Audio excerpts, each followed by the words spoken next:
Hi honeys, and welcome back to Girl Do It For You podcast. I'm your host, Ashlea Chapdelaine. Let's get right on into it. Hi honeys, and welcome back to another episode of Girl Do It For You. Recently, I have been learning a lot about myself, okay? And some of the things that I've learned is that it's okay to not forgive people for the things that they've done to you. You don't have to forgive people for things they've done to you. You don't have to be forgiving of a situation. And that's really hard to come to terms with because you're taught your whole life forgive. So you're having to rewire your brain. And there's a lot of situations like that are hard and difficult to work through. But what's more important in the end is your sanity and your health, your mental health. And it's a hard battle that no one really talks about. So I want to talk about it. It's extremely hard to go through something in life that is so life-altering and just so difficult and weighs heavy on you. And whether that is a situation, whether that's how someone treated you, whether that's something that happened to you out of no one's fault, whether it is how someone else decided to act that day and it affected you. If it made that much of an impact on you where you were sitting saying to yourself, I hope this doesn't change my heart, it will. And it's a really difficult thing to come to terms with because you always hope that you'll still be this person that you were before the bad thing happened, right? You always hope that you'll maintain the innocence and the pure heart that you had, but it's just not true. You simply can't because your mind can't trust anymore. You can't trust that situation will ever be okay. You will always have your guard up. And it's kind of the same thing when people talk about relationships, right? That because someone else messed you about, you can't take that out on your new partner because it wasn't them and you need to let your walls down. And I don't necessarily think that's true in any situation because you have your walls and your guard up for a reason to protect yourself. And I think that's a good thing. Now, yes, there are times once you over time have someone has earned your trust, you can lower them a little bit, but you don't lower them all at once because then all of a sudden they swoop in and they hurt you. And I think when you go through a really difficult situation, you always hope, I hope this doesn't change my outlook on life or on someone or on this situation. And it is really hard when you look back at who you used to be before that happened and you realize that you are no longer the same person. I am no longer the same person I was a year ago. Even 6 months ago, I'm no longer the same person. Because every day stuff is happening, we are learning, we are growing, we are evolving. And whether it's the good or the bad, everything is there to teach us a lesson. And it sucks, but you are giving from an empty cup. And you can't do that. And some people who don't know your situation and they don't understand and they just don't know what you've been through, or maybe they don't listen when you try to tell them, they'll call you cold, they'll call you mean, they'll call you really any bad name, and they'll say that you have a heart of ice and all of this stuff. But it's sometimes I'm just setting boundaries because the thing that happened to me was so life-altering that I cannot continue my life the way I was. And there is no one else that will get angry at you for setting a boundary than someone who constantly breaks it and benefits from the fact that you have none. For a while, you will tolerate, right? You'll tolerate people pushing your boundaries. You'll let it slide 1 or 2 times and people will get cocky and think that that's okay and I can treat her this way because she's always let me do it, and she sets this boundary, I'm going to push it, I'm going to question her. And it's that boundary was set for my mental health. I couldn't do the thing that you wanted me to do because I am drowning in my own problems, okay? And you don't need to explain that to a person, but people will always try to, why can't you, why? No is no, and no is a full sentence. If I tell you I can't do it, I'm sorry, that's it. You don't need to know why I can't. I just can't. And I struggle with that. I over-explain and I feel the need that I have to say I'm sorry 100 times and apologize and make excuses. oh, I had to do this, so that's why I couldn't come to yours, or I'm just having a really hard time and that's why I can't do it. And I have put myself in situations where my mental health has been really low, and I have pushed myself to just go to events and show up for people when it's draining me to attend that function or to show up for someone. But I still do it because I think I'll be perceived as a bad person. I'll be perceived as selfish. If I take a day to my damn self, I'll be perceived as cold or rude or heartless. You couldn't show up for that. Why? And I'm sorry, I just wasn't in the right mental space. And some people don't take that as an answer. But I am trying to learn that I don't have to explain anymore. Nope, I can't show up for that because I can't. Nope, I can't be there for that because I can't. No, I don't want to answer your phone call because I can't. Because I know that every time I answer that phone call, it's nothing but more things added to my plate that I cannot take right now. And it's okay to say no to people, and don't think twice about it. I am still trying to teach myself that. I have a really hard time saying no to people because I am such a people pleaser. And I'm sure people who know me might listen to this and laugh at that and think I'm not, because more recently I have started saying no. And it's for my mental health. Because if there's anything I learned, at the end of the day, no one has me like I has me. I have me. Has me? I'm the only person who has me. No one else cares about my mental health. No one else is going to do it for me. No one else is going to take care of me and tell me, hey, you should do this for you and that. No, I have to do it for myself. I have to take that bigger look into my life and see what's causing me these problems, just as much as I can't bleed my problems onto everybody else. So therefore, I'm going to take the responsibility, and I'm going to know that I just can't do that today. And that's fine. And even to this day, when I have to tell someone, no, I can't do it, I will look at my therapist or my husband and be like, I'm scared to say no. And they're like, because you know people push your boundaries and you are such a people pleaser that you just fold and roll over. And I will say yes just to save face of an argument, because I don't want to deal with the argument. I would rather not have a fight. And so I'll just say yes. And a lot of the time I put off this exterior of I'm a bitch, I'm angry, I'll start an argument, blah, blah, blah. But that's really just an exterior, because on the inside, like, I'm not that I can't. When people argue with me or people are upset at me, I take it so personally and I get so emotional and upset about it, because I never want people to be mad at me. All I ever want is people to be happy and to be my friend and to like me. And obviously that's not realistic, because you can't be friends with everyone and not everyone's going to like you. You're not everyone's cup of tea. But that's hard, especially as someone who is a people pleaser. That's so hard. And I don't want to argue with people, ever. I don't want to argue with my friends. I don't want to argue with family. I don't want to argue with my husband. But I have noticed that the person I pick the fights the most with are my husband. And I think it's because, I know it's because we're together 24/7, and it's like, I bounce things off of him, and I shouldn't. I am bleeding my problems onto him. And that's not his responsibility to bear. That is mine. And that's why I'm in therapy. That's why I'm getting the help I need to get. But it's really difficult. Like, the work that goes into being in therapy isn't just showing up every week to a session and sitting there and pouring out whatever you have to tell your therapist that day, and then them giving you advice or answers or whatever it is, and then you leaving and not thinking about it again till the next week. You have to do the work on the side. And that is where I am having a difficult time. Not even the fact of doing it, the fact of being mindful enough to catch things when they happen. Because I'm currently going through a phase right now where something is triggering me and we don't know where the trigger is coming from. And so I have to sit with myself and be so uncomfortable when it happens and try and just think where that emotion's coming from. What is sparking that emotion? What do I feel?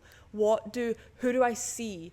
Where was I the first time I felt that feeling? And it is so immensely difficult, because you feel like it's going nowhere. And that's the thing that I struggle with life and trying to figure out what the hell we're doing, is no one knows.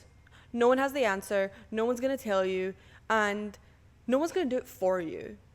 And it's such a hard battle because I go to therapy and sometimes I'm like, that was a waste of time. I didn't accomplish anything. I don't feel like we're making any progress.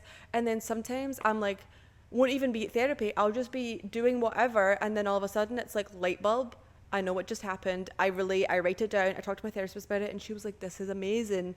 We can work through this. We can figure it out and we can get you better.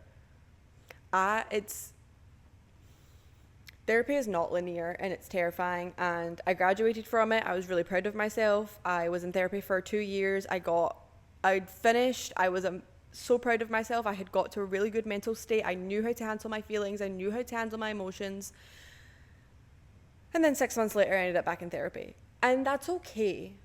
I was embarrassed at work that I was back in therapy. At work? Where did that come from? Was that like a thought? I don't know what just happened. I was embarrassed to admit that I had went back to therapy. Because it kind of feels like you failed. It kind of feels like, oh, I was out of therapy and now I have to go back. And I put it off. I should have went back sooner, but I put it off and I procrastinated. But then I realized like I was going down a really dark spiral, and that is exactly why I ended up in therapy in the first place, because I went down a really bad road and I could not pull myself back up. And I could feel myself slipping. I could feel it. And I had spoke to my husband and I had told him, and he was like, I think you should. You need to go back to therapy. And I was like, you're right, but it's hard. And he completely understood, but he was like, but you have to do this for yourself. Like, you have to take care of yourself. And even my therapist, like, the other day she told me, she was like, your mental health is declining. Like, you're going backwards. And I was like, that sucks to hear. But I have so much PTSD that it's so complex that it's so hard to understand. Because you don't want to hear the things that are saying sometimes, but you have to. And I disassociate a lot, and I didn't know that. And she's like, it's a trauma response. And to break disassociation when it's automatic, we're struggling. But we are working through it as well as we can. But you go through things in life, and you pray, and you hope, and you try your best that it doesn't change who you are as a person. And it doesn't change your innocent, pure heart and how you view the world.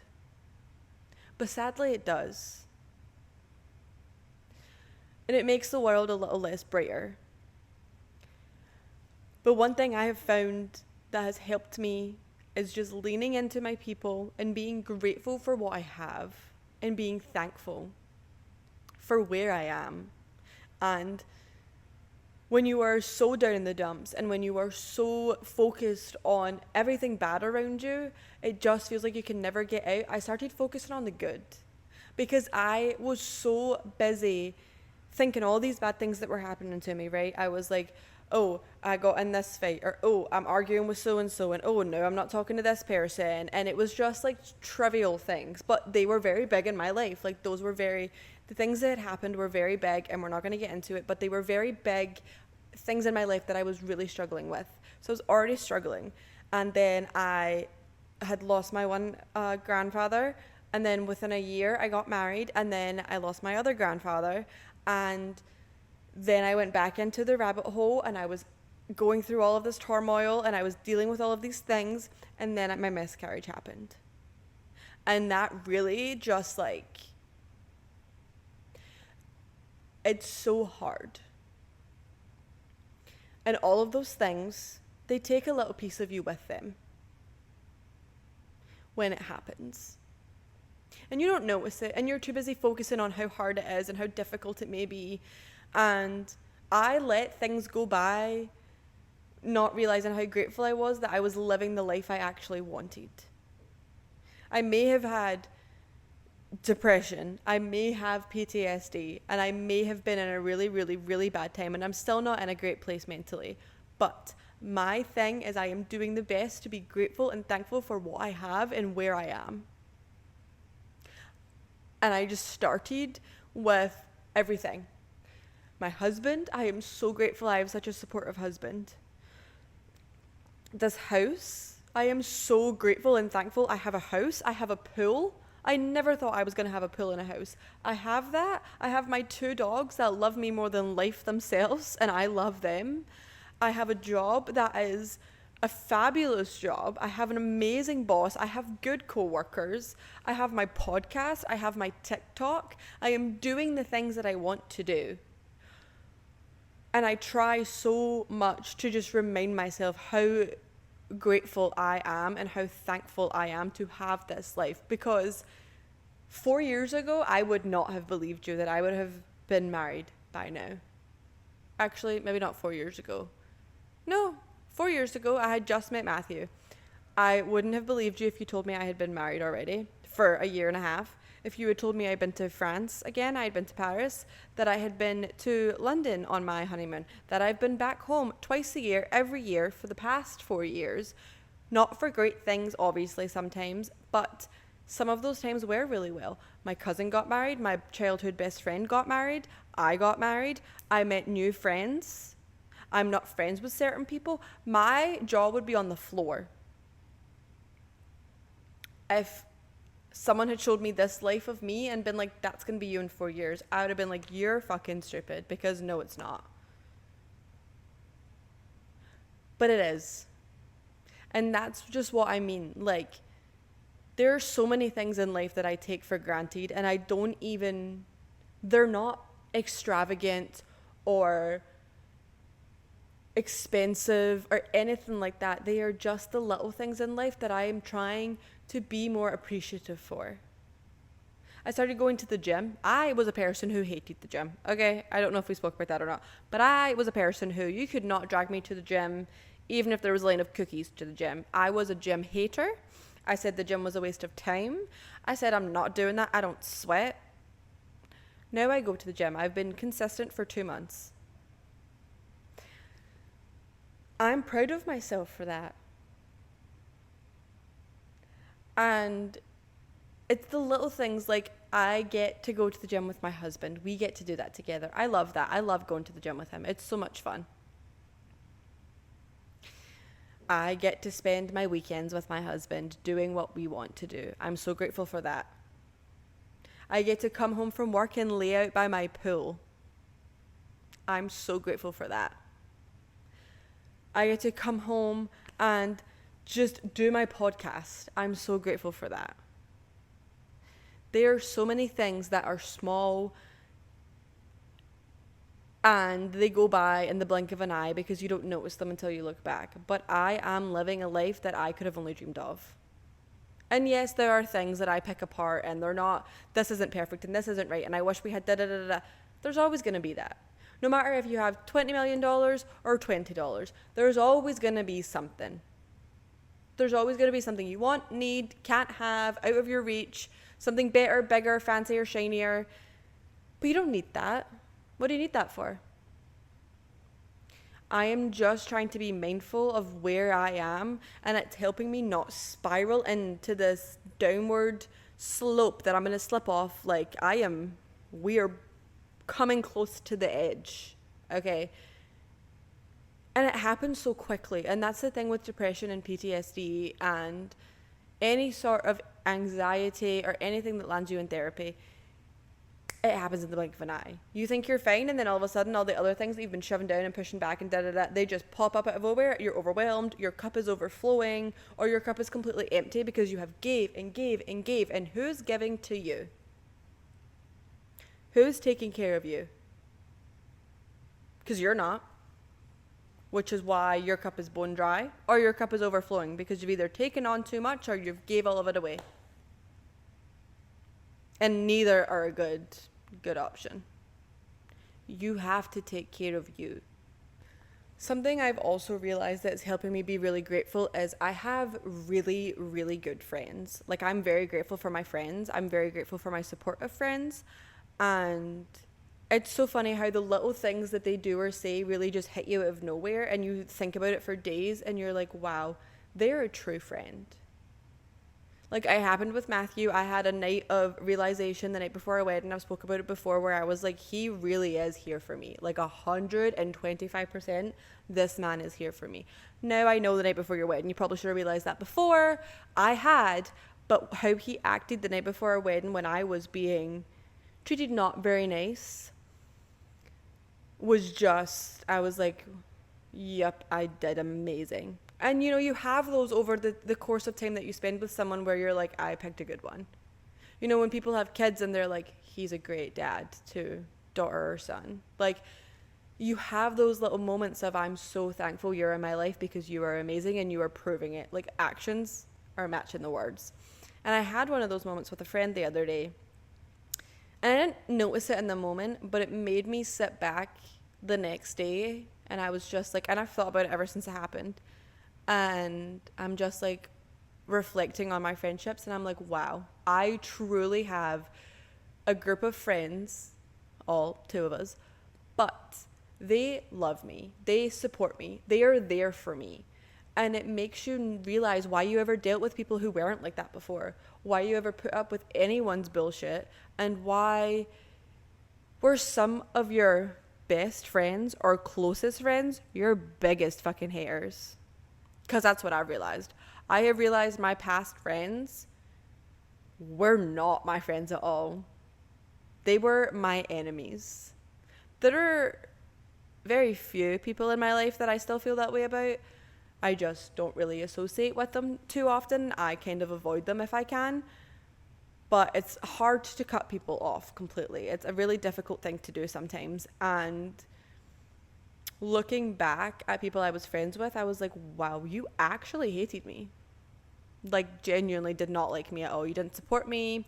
You didn't like what I did. You weren't proud of me in any way. Like, when I look at my friends that I have, I'm like, I'm so fucking proud of you. You are killing it. You are doing such amazing things. Like, I'm so proud of you. If I see something that my friend is working on and I know that they've been working towards that goal, I ask them, how's it going? I check up on them. I remember the things that are important to them. And when they get there, I am front row cheerleader, screaming, crying, clapping, the whole thing, because I'm just so proud of them. And I just love them that I want them to succeed. Like, the smallest things, when you notice something's changed, when you can tell a mood shift, when you can tell they're really happy, when you can tell they're really sad, those are your true friends. And it's really sad to look back and see that some of my friends, I was like, wow, I thought you were there for me. I thought you were my ride or die. And they were just there for the ride and then they dipped. And that's okay, because I wouldn't necessarily say I regret any of my friendships. I am very glad I'm no longer friends with people anymore, and I would never rekindle that friendship with a lot of my old friends, because, you know, their true colors come out and you're like, yeah, I gotta go. But I'm like, why did we waste time being friends when you actually hated me the whole time? Or, hot take, and I don't like to be this person, I don't like to say people are jealous of me, but I've had friends after, I'm like, you wanted to be me. You wanted my life. And it's disturbing. I don't understand why people are like that. I have some people that I just don't associate with anymore, and I'm like, wow, you were so jealous of what? Our lives are on two different paths. I don't want anyone's life. I want my life. I want my own life. That's it. I don't look at someone and think, wow, I want that life. No, I'm proud of you for your life. That's amazing that works for you. I don't want that. I love my life. I love my husband. I love the way my life is going. I love everything that's going on. So I'll never understand that part. But I have had some people that when you sit back, I'm like, wow. And I've mentioned it to friends before, and I've been like, I don't want to be like a self-centered bitch that's like, she's jealous of me, because it's not like that. Don't get it twisted.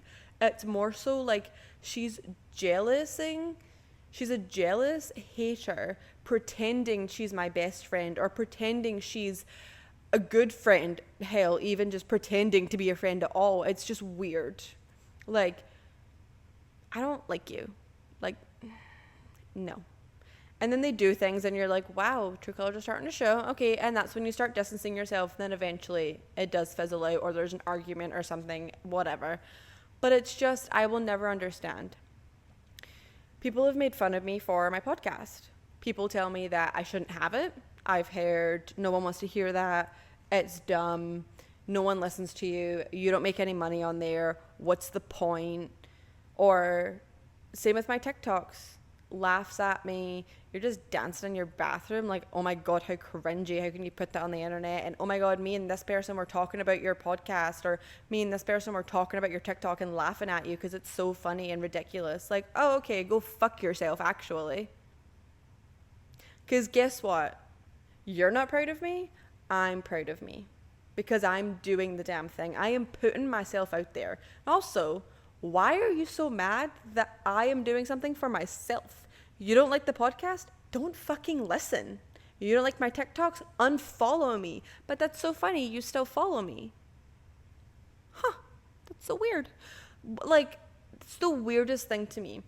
And especially your friends. Again, we use the friend word loosely when we're talking about these people. But they'll be like, yeah, your TikTok, that's so cool. You hit 10,000, blah, blah, blah, blah, blah. But they don't like your videos. They watch them. Let's not get it twisted. They watch your videos. They don't like them. They don't comment. They don't repost it. They don't save it. They don't share it. They don't nothing. But they watch it because I think people forget that you can see who watches your TikToks. And I'd be looking. And there's some fake ass people out there. And then people wonder why you don't like them. It's crazy. Or people wonder why you maybe just distanced yourself from them, or you're a little quieter than normal. And that's my favorite thing. When you start to distance yourself from someone, or you start to put up a boundary, or you just start standing up for yourself for 5 minutes, people who aren't used to you standing up for yourself and having a backbone immediately get mad. Immediately. And you're a bitch. And you're this, that, the other, the third, whatever you may be. And it's like, why are you so mad that I'm setting a boundary? Oh, because it benefits you when I have none. People do not deserve access to you. Getting access to your life is a privilege. Not everyone gets access to you. And that's okay. Know your worth and stand on it. And don't back down. And don't let people push you over and people please. And I know I'm preaching to the choir because I'm the same way.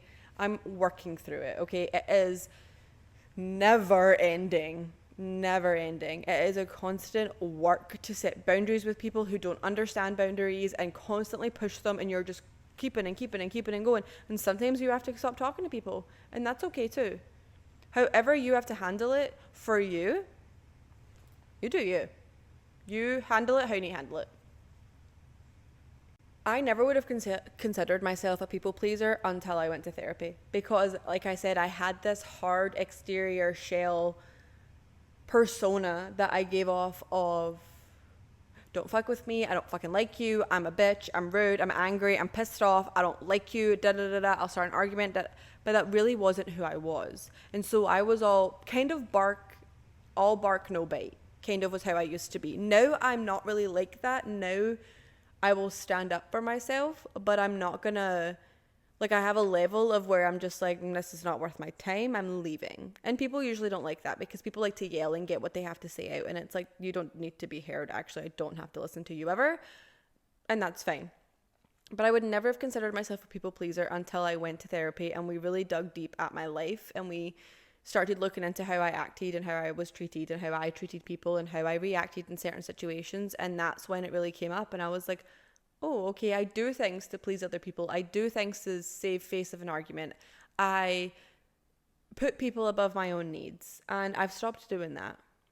And it really took a turn around my wedding, honestly, when I realized people really fucking hate you.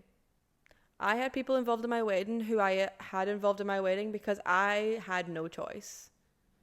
And if you've ever planned a wedding, you know exactly what I'm talking about. And if you haven't, I don't know what else to tell you, because there is certain situations and certain decisions that have to be made, and weddings become this big production that everyone thinks they're entitled to an opinion on. And they're not. Shocker. But everyone's going to give you their input whether you asked for it or not.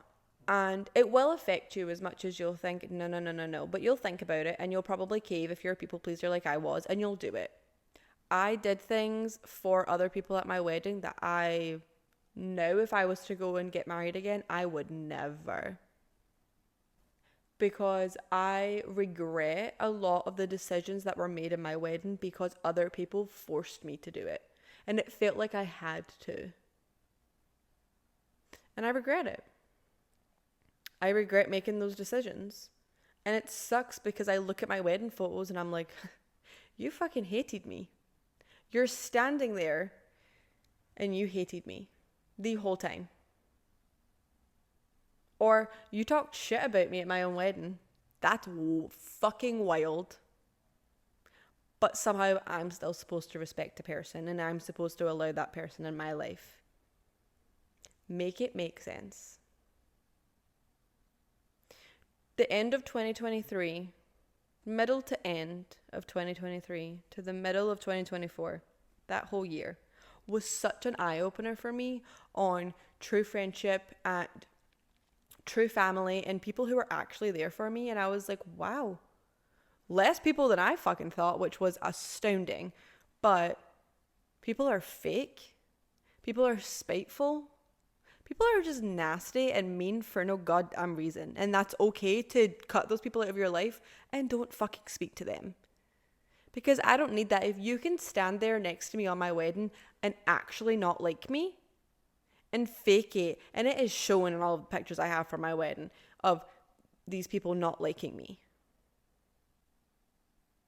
It's so obvious. And then I have people telling me that people are talking shit about me at my wedding. You're talking shit about the bride who invited you and included you in her wedding. What? Literally, what the fuck? I'll never get over that. And that's okay. That's my problem. But that is something you don't need to fucking forgive, okay? There are a lot of things in this life that we're not even going to divulge into. But you don't need to forgive people, okay? Because I'm not going to let that one go. That one, I'll talk about that till the day I fucking die, okay? It's ridiculous. But in learning that I was a people pleaser, I'm like, okay, well, I'm not standing for that anymore. And I was like, I asked my therapist, I was like, I've kind of portrayed that me and that person are still friends. I've kind of put this persona out there that was okay. And so I was worried that because I had set this scene and like kind of not really addressed the situation that I knew had happened, I felt like I couldn't ever address it and that I just had to deal with like kind of make your bed and lie in it. And I was talking to my therapist about it and she was like, no, absolutely not. She was like, you're allowed to hold on to stuff like that because that's not okay. She was like, there are things in life that are just that fucked up that it's okay to hold on to. And I was like, oh, okay. And so I've held on to it. And I don't think about it often. It isn't something that keeps me up at night. I just know those people. I don't talk to. I don't associate with. I avoid them at all costs pretty much. And that's how I'm dealing with it because that's my life and I can choose how I want to deal with it. But it's hard. It really is the hard part of growing up, realizing that not everything is as you see on TV. Not everyone is besties for life and they've got this group of 10 ghettos and everyone's best friends and no one ever fights. Or that you're best friends with everyone that you ever met and everything just clicks and it's magical and all of this stuff and that weddings are fabulous and everyone loves you. No. And it sucks sometimes because you think, right? Like that's how it's going to be. And it's not. And it's hard to learn. And I think in your 20s is a really eye-opening year for you. That decade is so eye-opening because you realize all these things, people that you trusted, people that you love, they're not your people. And you meet new people. And meeting new people in your 20s is hard and difficult. Those people then show up and you're like, wow, where have you been? You are my actual friend. You are a true friend who's there for me, or a true partner, or literally any aspect. And you're like, wow, what is meant for you will show up. I know it's hard to believe sometimes, but it will. And it all works out eventually. But going back to therapy sucks. I'm not going to lie. Having to go back to therapy, walk back up those stairs and sit back on that couch sucks. Hearing that your mental health is worse than you realize sucks. It sucks. But that's not anyone else's problem but my own. And so I have to take care of that. I have to put in the work, and I have to make sure I don't bleed my problems on other people. And that's exactly what I'm doing. And it's hard. You have to learn to say no to people. You have to learn you can't be a people pleaser. People are going to fucking hate you. That's fine. Learning that, or understanding that people are not going to like you sucks. But you're not everyone's cup of tea. You don't fit in with everybody, and you shouldn't want to. You should want to stand out. You should want to be different from everybody else. I don't want to blend into the background and just be a pushover that everyone is like, oh, she'll do it because it's Ashley. No, not anymore. And it's hard, and I'm trying, but as long as you are doing the things that you have to do for your mental health, I'm proud of you. You're trying. It's the first step. Whether you're in therapy, whether you're not, whether you're on this journey on your own, just trying to be a better person and making it a conscious decision, you are already better than everyone else who's not. You are trying to better yourself. And for that, I'm proud of you. And it's hard. It's the hard part of life. But I'm proud of you for trying, and I'm proud of you for starting. So keep going. I love you, honeys. As always, I will see you guys next Friday. Bye, honeys.